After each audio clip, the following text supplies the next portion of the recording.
one or the other, a series where we take variants from any class and see if they live up to or exceed expectations of the base variant or are below par and not worth the time and effort. Today's variant in question shall be of the legendary Disco Chomper. Will he exceed expectations or will he fall short? Let's get started.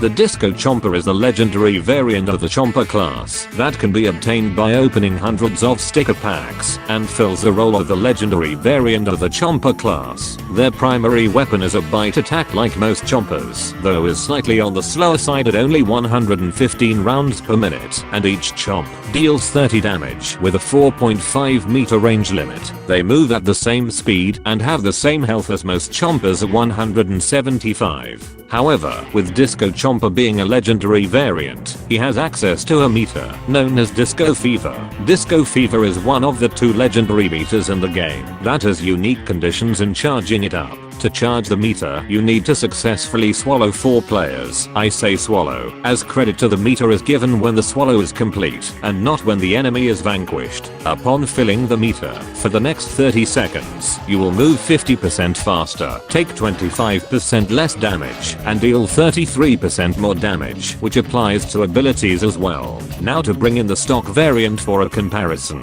Which of the 2 are better? Well, the only real difference outside of the legendary meter is the primary that the 2 use, with the stock Chomper having a higher rate of fire at 135 rounds per minute, but only 25 damage per chomp, and unlike Disco, does not get any benefits from swallowing. Heading back to Disco Chomper with a slower rate of fire but more damage per chomp and equipped with Disco Fever, it seems to paint an obvious choice in Disco Chomper being the stronger candidate, though this comparison is without either of their optimal upgrade setups, so let us equip them. Taking another look, the tide now shifts in favor of the stock variant, and that is due to 2 primary reasons. Firstly, the stock Chomper has access to 2 damage upgrades, whilst Disco only has access to 1.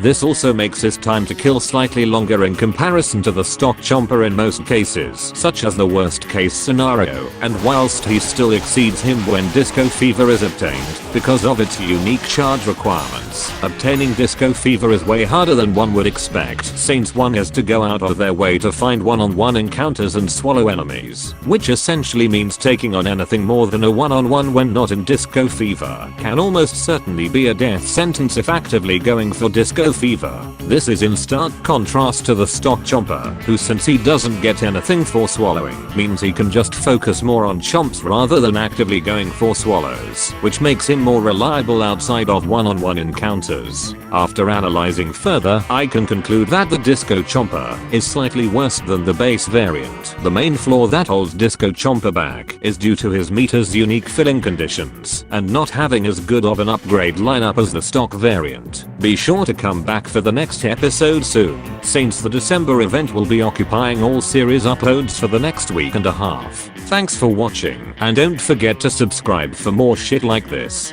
Have fun.